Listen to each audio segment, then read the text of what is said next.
तो दोस्तों देख सकते हो यार, आज हम देखने वाले हिंदी का एकदम वायरल पेपर जो कि 22 फरवरी को आपका आने वाला है। ठीक है, तो जिन छात्रों को इस बार 22 फरवरी को जिनको हिंदी का पेपर देना है उनका एकदम ये वायरल पेपर है और जितने प्रश्न इसमें है यही प्रश्न सेम आपके उसमें आएंगे। ठीक है, तो 22 फरवरी का 2024 का सामान्य हिंदी का पेपर है। 3 घंटे 15 मिनट का टाइम होगा और पूर्णांक 100 नंबर का होगा। ठीक है, देख सकते हो यहाँ पे कुछ निर्देश इस टाइप से दिए होंगे कि प्रारंभ के 15 मिनट परीक्षार्थी को प्रश्न पत्र पढ़ने के लिए निर्धारित है और इस प्रश्न पत्र में 2 खंड है, दोनों खंडों के सभी प्रश्नों का उत्तर देना अनिवार्य है। ठीक है, ये आपका एकदम वायरल पेपर है और इसके एक एक प्रश्न आपको 22 फरवरी को देखने को मिलेंगे। ठीक है, तो यार भाई बस आपसे इतना ही कहना चाहेंगे, जितने प्रश्न है इसके आपको इनको तैयार कर लेना है जिससे आप मस्त पेपर दे के आओ। तो चलो एक एक करके सभी क्वेश्चंस को देख लेते हैं। ठीक है, तो यार अगर चैनल पे नए हो तो चैनल को सब्सक्राइब और वीडियो को लाइक जरूर कर लेना। ठीक है, तो देखो खंड नंबर का, इसमें पहला का नंबर प्रश्न है। देखो पहले का जो प्रश्न होता है उसमें यही होता है कि ऑब्जेक्टिव क्वेश्चन होते हैं, मतलब बहुविकल्पी होते हैं। ठीक है, जिसमें गद्य साहित्य से 5 क्वेश्चन, पद्य साहित्य से 5, 10 नंबर इससे मिलते हैं।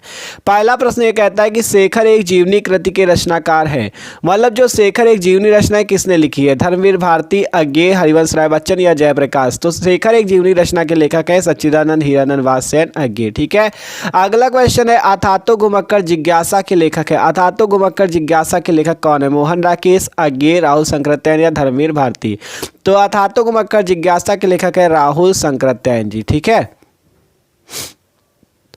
ठीक है, तो अगला क्वेश्चन है भाई कि आखिरी चट्टान के लेखक कौन है? कौन है? देखो आखिरी चट्टान बहुत इंपॉर्टेंट क्वेश्चन, हर साल आता है तो इस बार भी पक्का आएगा ये। ठीक है, कि आखिरी चट्टान के लेखक कौन है? अज्ञेय, हरिवंश, हरिशंकर परसाई, प्रोफेसर जी सुंदर रेड्डी या मोहन राकेश? तो आखिरी चट्टान के लेखक है मोहन राकेश। ठीक है, अगला क्वेश्चन है खड़ी बोली गद्य की प्रथम रचना कौन सी है? पहला ऑप्शन कृष्णावतार, स्वरूप निर्णय या गोरा बादल की कथा, वर्ण रत्नाकर या भाषा योग वशिष्ठ? तो खड़ी बोली गद्य की प्रथम रचना जो है वो है गोरा बादल की कथा। ठीक है, अगला प्रश्न है राजा भोज के सपना के लेखक कौन है? शिव प्रसाद सितारे हिंद, किशोरीलाल गोस्वामी, मुंशी इंसान या राधा कृष्ण गोस्वामी? तो राजा भोज का सपना किसने लिखा है? राजा शिव प्रसाद सितारे हिंद ने। तो ये आपके गद्य साहित्य के 5 प्रश्न हैं जो कि पक्का ये आपके प्रश्न आएंगे। ठीक है, तो आपको इनको तैयार कर लेना है। 5 नंबर आपके इससे पक्के हो चुके हैं, देख सकते हो। ठीक है, आप चलते जो आपका प्रश्न संख्या 2 होगा उसके क्वेश्चन देखते हैं। आप देखो प्रश्नोत्तर संख्या 2 कह रहा है प्रियप्रवास महाकाव्य किस भाषा में लिखा गया? पहला ऑप्शन अवधी, दूसरा ऑप्शन ब्रजभाषा, तीसरा ऑप्शन खड़ी बोली, चौथा ऑप्शन फारसी? तो बताओ प्रियप्रवास महाकाव्य किस भाषा में लिखा गया? तो प्रियप्रवास महाकाव्य जो है वो अवधी भाषा में लिखा गया है। ठीक है, अगला प्रश्न आता है एक भारतीय आत्मा कहे जाते हैं। एक भारतीय आत्मा किसे कहा जाता है? भूषण, सूर्यकांत त्रिपाठी निराला, माखनलाल चतुर्वेदी या केशव प्रसाद? तो एक भारतीय आत्मा के नाम से जाना जाता है माखनलाल चतुर्वेदी को। अगला प्रश्न है प्रगतिवादी के प्रमुख कवि कौन है? भारतेंदु हरिश्चंद्र, गिरिजा कुमार माथुर, धर्मवीर भारती या नागार्जुन? तो प्रगतिवादी युग के लेखक है नागार्जुन जी। ठीक है, अगला क्वेश्चन है छायावाद की प्रमुख प्रवृत्ति कौन सी है? वीरता और श्रृंगार का सम्मिश्रण, वर्तमान राजनीति का वर्णन, स्थूल के प्रति सूक्ष्म का विद्रोह और युद्ध का सजीव वर्णन? तो बताओ छायावाद की प्रमुख प्रवृत्ति कौन सी है?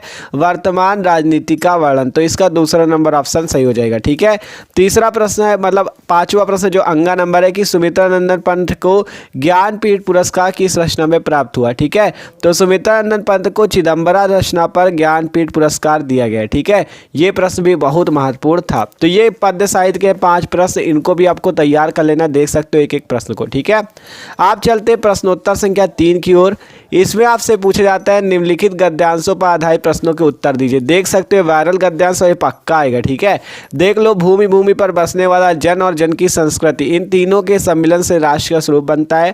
भूमि का निर्माण देवों ने किया और वह अनंत काल से है। उसके भौतिक रूप, सौंदर्य और स्मृति के प्रति सचेत होना हमारा आवश्यक कर्तव्य है। मतलब ये जो पूरा गद्यांश दिया गया आपको इसे पहचानना है, ये आपको बता दे। देखो यहाँ पे आपका ये भूमि आएगा और इसमें जहाँ पे देख सकते हो आगे अगर चलोगे तो पृथ्वी भी आपको मिलेगी। देख सकते हो पृथ्वी, राष्ट्रीयता। तो जब राष्ट्र पृथ्वी बार बार मिले तो आप समझ जाना है राष्ट्र का स्वरूप चैप्टर का है, मतलब राष्ट्र के स्वरूप पाठ का है और इसके लेखक वासुदेव शरण अग्रवाल जी हैं। आप देखो इस पर आधारित प्रश्न दिए जाएंगे, उनके आपको उत्तर लिखने होंगे, तो वो प्रश्न भी देख लेते हैं हम लोग। ठीक है, प्रश्न देख सकते हो। उसके आपके प्रश्न यहाँ पे दिए गए हैं कि उपर्युक्त गद्यांश के पाठ तथा उसके लेखक का नाम लिखिए। पाठ का नाम आपको बता ही दिया, राष्ट्र का स्वरूप, और लेखक का नाम वासुदेव शरण अग्रवाल। खा नंबर, किसके सम्मिलन से राष्ट्र का स्वरूप बनता है? तो इसका उत्तर जो उसी गद्यांश पे ही मिलेगा, क्योंकि जब आप गद्यांश को 1-2 बार पढ़ोगे तो उसका आपको उत्तर इस पे मिल जाएगा। ठीक है, फिर भूमि का निर्माण किसने किया और वह कब से है? तो उसका उत्तर भी आपको उससे मिलेगा। हमारा आवश्यक कर्तव्य क्या है? रेखांकित अंश की व्याख्या कीजिए। तो इन 5 प्रश्नों के उत्तर देना, जिससे आपको 10 नंबर मिलेंगे। ठीक है, और ये वाला गद्यांश हमने करा भी रखा है चैनल पे, पहले ही बताया था, इंपॉर्टेंट है, पक्का आएगा, तो आने के भी पूरे चांसेज है।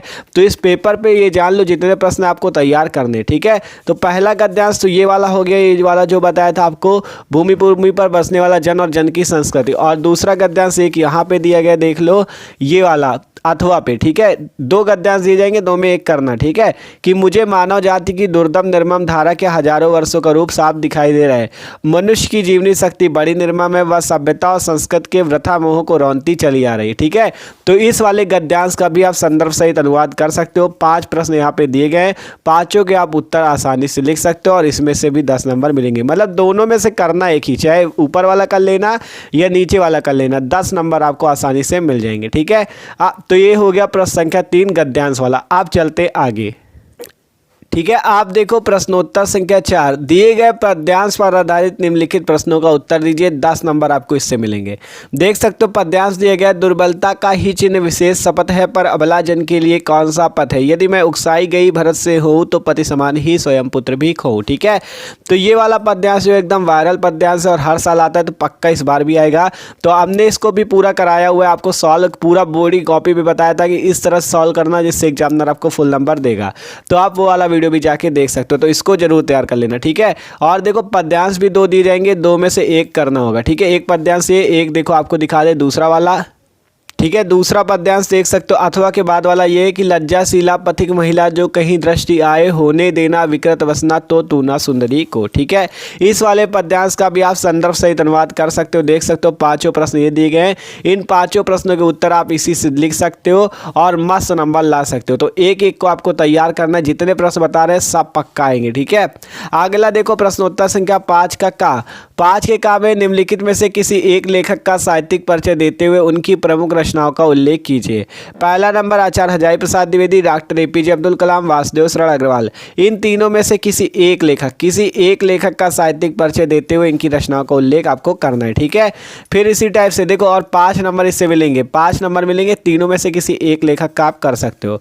फिर खा नंबर पे निम्नलिखित में से किसी एक कवि का साहित्यिक परिचय देते हुए उनकी प्रमुख रचनाओं का उल्लेख कीजिए। ठीक है, तो पहला मैथिली शरण गुप्त आपका, और दूसरा नंबर देख सकते हो सुमित्रा नंदन पंत। ठीक है, पहला मैथिली शरण गुप्त, फिर दूसरा सुमित्रा नंदन पंत, तीसरा रामधारी सिंह दिनकर। तो इन तीनों में से किसी एक कवि का आप साहित्यिक परिचय देते हुए उनकी प्रमुख कृतियों का उल्लेख कर सकते हो, 5 नंबर आपको मिलेंगे। ठीक है, यही आपके लेखक कवि फंसेंगे, देख लेना आप खुद 22 फरवरी को। ठीक है, फिर 6वां नंबर प्रश्न है, बहादुर अथवा पंचलाइट कहानी के उद्देश्य पर प्रकाश डालिए, 5 नंबर का। ठीक है, बहादुर अथवा पंचलाइट कहानी के उद्देश्य पर प्रकाश डालिए, 5 नंबर का क्वेश्चन। ठीक है, अथवा पे आप ये भी कर सकते हो, ध्रुव यात्रा कहानी की कथा वस्तु अपने शब्दों में लिखिए, ये वाला क्वेश्चन भी आप कर सकते हो। ठीक है, तो 5 नंबर आपको इससे मिलेंगे, चाहे ऊपर वाला प्रश्न कर लेना चाहे नीचे वाला। अब 7वां प्रश्न होगा कि स्वपठित खंड काव्य के आधार पर किसी एक खंड के एक प्रश्न को उत्तर दीजिए। मतलब आपको, ठीक है, इस पे आपको क्या करना है, खंड काव्य करना। और खंड काव्य का मतलब ये होता है, देखो सब जिलों पे अलग अलग होता है। तो आपके स्कूल में जो पढ़ाया गया, जैसे श्रवण कुमार होता है, रश्मिरति होता है, त्यागपति होता है, साकेत होता है, जो आपके स्कूल में पढ़ाएगा वो आप कर सकते हो। देख सकते हो, आपको यहाँ पे दिखा देते हैं हम। ठीक है, देख सकते हो यहाँ पे आपको इतने ऑप्शन होते, चाहे रश्मिरथी हो, श्रवण कुमार हो, मुक्ति यज्ञ, त्यागपति, आलोकव्रत, सत्य की जीत, जो आपको आता हो आप कर सकते हो। और यही आपके आएंगे, इससे बाहर कुछ नहीं आने वाला, आप इनको नोट कर लो, यही आएंगे आपको 22 फरवरी को। ठीक है, आप देखो खंड खा चालू हो गया, खंड खा भी आपका 50 नंबर का होगा। इसमें देख सकते हो 8वें का नंबर प्रश्न, 7 नंबर तक प्रश्न तो खंड काव्य तक हो गए। 8वें का है कि दिए गए संस्कृत गद्यांशों में से किसी एक का ससंदर्भ हिंदी में अनुवाद कीजिए। आपको एक संस्कृत गद्यांश दिया गया, महामना, विद्वान, वक्ता, धार्मिक नेता, पटु, पत्रकारास, चासी। ठीक है, 7 नंबर मिलेंगे। आपको इसका क्या करना है, पहले संदर्भ लिखना है, फिर इसका अनुवाद करना है। महामना, विद्वान, वक्ता, मतलब ये महामना मालवीय चैप्टर का है, आप इसका आसानी से अनुवाद कर सकते हो, हमने आपको ये कराया भी हुआ है। ठीक है, तो आप वीडियो भी देख सकते हो। अथवा ये वाला कर सकते हो, हंस राजा तदैव परिसमध्य आत्मना भागिने पाप हंस पोतकाय दुहित रक्षतम। ठीक है, ये वाले में दोनों में से किसी एक का कर सकते हो, आपको 7 नंबर मिलेंगे। ठीक है, आप खा नंबर देखो, 8वें का खा नंबर प्रश्न, दिए गए पद्यांशों में से किसी एक का संदर्भ सहित अनुवाद कीजिए। ये 2 श्लोक दिए गए, पहला न मे रोचते भद्रम व उलूक अस्या विवेचनम। ठीक है, न मे रोचते भद्रम व उलूक अस्या विवेचनम, ये वाला कर सकते हो, या नीचे जो दिए गया परोक्षे कार्य हंतारम प्रत्यक्ष प्रियवादिनम वर्जयत तादृशम मित्रम विस्कुंभम पयोमुखम, ये वाला भी कर सकते हो। चाहे दोनों में से जो कर लो 7 नंबर आपको मिलेंगे। 7 नंबर का गद्यांश होता है, 7 नंबर का पद्यांश। ठीक है, तो दोनों में से एक एक कर सकते हो, और ये दोनों वायरल, ये पक्का आएंगे। ठीक है, अगला देखो प्रश्नोत्तर संख्या 9, निम्नलिखित मुहावरों में से किसी एक का अर्थ लिखकर वाक्य प्रयोग कीजिए। देख सकते हो मुहावरे दिए गए 3, इन तीनों में से किसी एक का अर्थ लिखकर वाक्य प्रयोग करना है, 2 नंबर आपको इससे मिल जाएंगे। ठीक है, तो ये 9वां प्रश्न है। अब अगला प्रश्न देखते हैं। ठीक है, तो वो 3 मुहावरे थे, चौथा मुहावरा यहाँ पे, तो ये भी था नमक मिर्च लगाना। ठीक है, तो चारों में से किसी एक का अर्थ लिखकर वाक्य प्रयोग करना था, जिससे आपको कितने नंबर मिलेंगे, 2 नंबर। आप देखो प्रश्न संख्या 10, अपठित गद्यांश पर आधारित निम्नलिखित प्रश्नों के उत्तर दीजिए। इस टाइप से आपको एक अपठित गद्यांश दिया जाएगा। ठीक है, देख सकते हो 2 गद्यांश दिए जाएंगे, जो आपको समझ में आ जाए वो आप कर सकते हो उसके उत्तर। इसमें आपको 5 नंबर मिलेंगे, 1 2 3 2 5 नंबर। ठीक है, मतलब कुछ नहीं करना होता, ये तो सबसे आसान होता है। देखो ये जो गद्यांश दिया जाए ना, इसको 1-2 बार पढ़ लेना। जब पढ़ लोगे तो फिर आपको इन तीनों प्रश्नों के उत्तर इसी से ढूंढ के अपनी कॉपी में लिखना है, 5 नंबर आपको इससे मिल जाएंगे। ठीक है, चाहे ऊपर वाला कर लेना या बीच में अथवा लगा, चाहे नीचे वाला कर लेना। ठीक है, दोनों में से एक आप आसानी से कर लेना। ठीक है, अब आता है प्रश्न संख्या 11, निम्नलिखित शब्द युग्मों का सही अर्थ चयन करके लिखिए। पहला वसन और व्यसन, इसका आपको सही अर्थ बताना है। A B C D 4 option दिए गए, आप बता सकते हो। तो वसन का मतलब होता है वस्त्र और व्यसन का मतलब होता है आदत, तो इसका ये वाला ऑप्शन से हो जाएगा वसन व्यसन का वस्त्र और आदत। फिर दूसरा है ऑप्शन, दूसरा प्रश्न है मतलब कि अंबुज और अंबुद का अर्थ बताइए। ठीक है, अंबुज और अंबुद का अर्थ बताइए, तो इसके विकल्प जो है अगले पेज पे दिए गए, वो भी आपको दिखा दे। ठीक है, देख सकते हो जो अंबुज और अंबुद वाला प्रश्न था उसके यहाँ पे विकल्प दिए गए, पहला बादल और समुद्र, दूसरा जल और कमल, तीसरा कमल और बादल, और चौथा समुद्र और कमल। तो ये वाला प्रश्न भी आपको तैयार कर लेना है। फिर खा नंबर है, निम्नलिखित शब्दों में से किसी एक शब्द के 2 अर्थ लिख लें। मतलब ये 4 शब्द दिए गए हैं, पहला दूसरा तीसरा चौथा, इन चारों में से किसी एक शब्द के 2 अर्थ लिखो, जिससे 2 नंबर मिलेंगे। ये वाला प्रश्न भी पक्का आएगा। ठीक है, फिर गा नंबर है, निम्नलिखित वाक्यांशों के लिए एक शब्द का चयन करके लिखिए। ये आपको दिए गए, जो आंखों के सामने हो उसे क्या कहते हैं। 4 ऑप्शन है, नेत्र सन्मुख, प्रत्यक्ष, आंख के आगे, प्रत्यक्ष, प्रत्येक आंख। ठीक है, तो जो आंखों के सम्मुख होता है उसे कहते हैं प्रत्यक्ष। ठीक है, तो इसका 1 नंबर आपका ये पक्का हो जाएगा। फिर है जानने की इच्छा रखने वाला, तो जानने की इच्छा रखने वाले को जिज्ञासु कहते हैं। ठीक है, तो इसका ये C नंबर ऑप्शन से हो जाएगा। फिर घ नंबर प्रश्न है।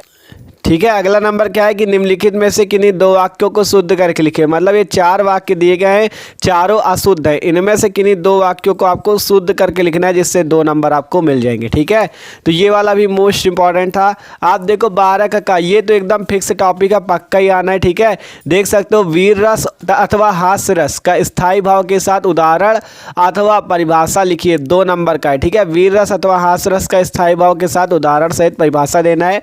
खा नंबर है, श्लेष अथवा उत्प्रेक्षा अलंकार का लक्षण उदाहरण देना है, 2 नंबर का। फिर दोहा अथवा सोलठा छंद का मात्रा सहित लक्षण अथवा उदाहरण देना है, 2 नंबर का। ठीक है, तो ये 2 नंबर 6 नंबर के रस छंद अलंकार। फिर इसी टाइप से प्रश्न 13 आएगा, बैंक में खाता खोलने के लिए बैंक प्रबंधक को आवेदन या प्रार्थना पत्र लिखिए। इससे आपको 6 नंबर मिलेंगे। कितने नंबर मिलेंगे? 6 नंबर। अथवा ये वाला भी लिख सकते हो, शहर में फैली संक्रामक बीमारी की तरफ जिलाधिकारी का ध्यान आकर्षित करने के लिए आवेदन पत्र या प्रार्थना पत्र लिखिए। इससे भी आपको 6 नंबर मिलेंगे। ठीक है, फिर इसी टाइप से प्रश्नोत्तर संख्या 14 जिस पे निबंध पूछा जाएगा, निम्नलिखित विषयों में से किसी एक विषय पर अपनी भाषा शैली में निबंध लिखिए। पहला, देश की बेरोजगारी की समस्या, आतंकवाद की समस्या और समाधान, वृक्षारोपण का महत्व। तो इन तीनों में से किसी एक पर आपको क्या करना है? निबंध लिखना है, जिससे आपको 9 नंबर मिलेंगे। ठीक है, ठीक है, तो भैया ये था आपका पूरा हिंदी का वायरल पेपर। अगर आप इसको तैयार कर लेते हो तो आप आसानी से हिंदी में 100 में 100 नंबर ला सकते हो, ये क्योंकि ये एकदम वायरल पेपर था यूपी बोर्ड का। ठीक है, 100 में 100 आप आसानी से ला सकते हो। तो बस इतना ही कहना चाहेंगे, एक एक प्रश्न को आपको तैयार कर लेना, जिससे 22 फरवरी को मस्त नंबर लेके आओ। ठीक है, तो यार वीडियो अच्छा लगा तो लाइक कर देना और चैनल को सब्सक्राइब कर लो, क्योंकि इसी तरह के इंपॉर्टेंट वीडियो हम आपको लाते रहते हैं। ठीक है, तो okay, thanks for watching this video.